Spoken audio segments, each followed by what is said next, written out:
Merci Monsieur le Président, Monsieur le Directeur Général. Moi, je voudrais revenir sur les considérations environnementales. Vous en avez déjà parlé avec les innovations que vous avez pu détecter au niveau du Salon du Bourget. Par contre, la DGAC gère les comptes Corsia des opérateurs immatriculés en France et je voulais savoir quels sont les premiers résultats constatés depuis la mise en place de ce programme. Si vous pouviez avoir quelques mots à nous dire dessus. Merci.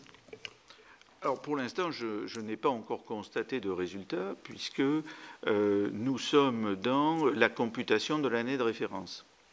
Le Corsia va commencer à être payé en 2020 à partir de la computation des émissions de 2019.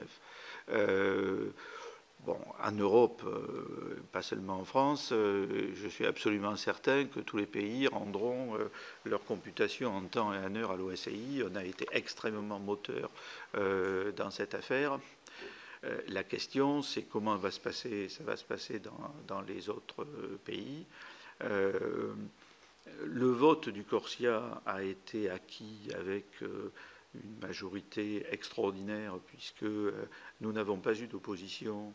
Nous avons eu des réserves de la Russie et de l'Inde, si je me souviens bien, et puis enfin, des réserves importantes, et puis après des remarques de tel ou tel autre pays. Et finalement, quand même, un engagement massif dans la première partie qui est volontaire avant de passer à la partie obligatoire à partir de 2025.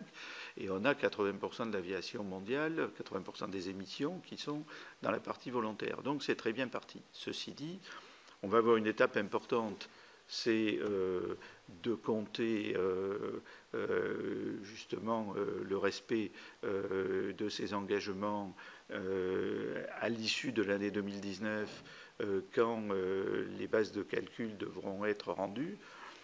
Et puis après, de voir comment se seront faits les paiements à l'issue de 2020. Ceci dit, je ne suis pas très inquiet sur les paiements.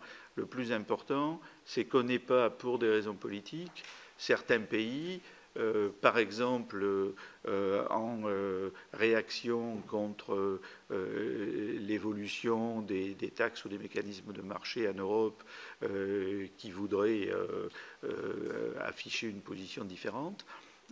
Tous les débats sur la partie technique du Corsia, parce qu'au fond, c'est comme chez nous avec les lois et décrets. Il y a eu un vote d'Assemblée générale de la partie législative, entre guillemets, du Corsia, mais ensuite, il y a eu tout un travail pour fixer les systèmes de paramétrage, les systèmes détaillés de calcul, les antériorités acceptées des crédits carbone et tout ce genre de choses. Et ça a été un travail intense. Et avec des pays qui étaient plus ou moins d'accord. Il y a eu des évolutions dans un certain nombre de pays qui font que l'Assemblée générale qui va avoir lieu cet automne, la dernière semaine de septembre, première d'octobre, va être un moment important. Et on va voir le résultat final. Je reste assez optimiste parce que je n'ai vu personne afficher qui nous lâchait. Ceci dit, il y a des menaces par-ci par-là. Il faut faire attention. On est au moment où ça va basculer dans l'exécution réelle. En revanche, il n'y a pas que le Corsia, il y a aussi le mécanisme européen des marchés de permis d'émission, les ETS européens, qui existent d'une part pour toute l'industrie, où c'est des systèmes nationaux par nature. La difficulté de l'aviation, c'est qu'un système un peu à part parce qu'il est international par nature. On a commencé avec une volonté de taxer tous les vols pour toute la durée du vol. Ça, enfin, le mot taxer est impropre puisque c'est un mécanisme de marché. Il n'y a pas un taux de taxe, il y a une valeur du carbone qui évolue en fonction du marché. Mais là, il y a eu une réaction vraiment du monde entier contre nous. On a été mis en minorité à notre première tentative de faire avancer quelque chose qui était des prémices du Corsia. Le monde entier a voté contre l'Europe à ce moment-là. L'Europe a retouché sa position en la limitant au périmètre européen, parce que c'est ça qui nous était reproché. Il nous était reproché d'être extraterritoriaux, et il nous était reproché en plus de faire payer un vol sur toute sa longueur au profit des budgets européens. Donc certains pays nous reprochaient d'être des pays riches qui faisaient payer des pays pauvres pour nos propres budgets. Bon, on n'a pas tenu longtemps avec ces deux attaques. Il y a eu un nouveau mécanisme dit du stop the clock qui a limité les ETS au périmètre européen et qui, lui, a été accepté par le monde entier et a donné lieu au Corsia. Cet équilibre est un équilibre tout à fait important.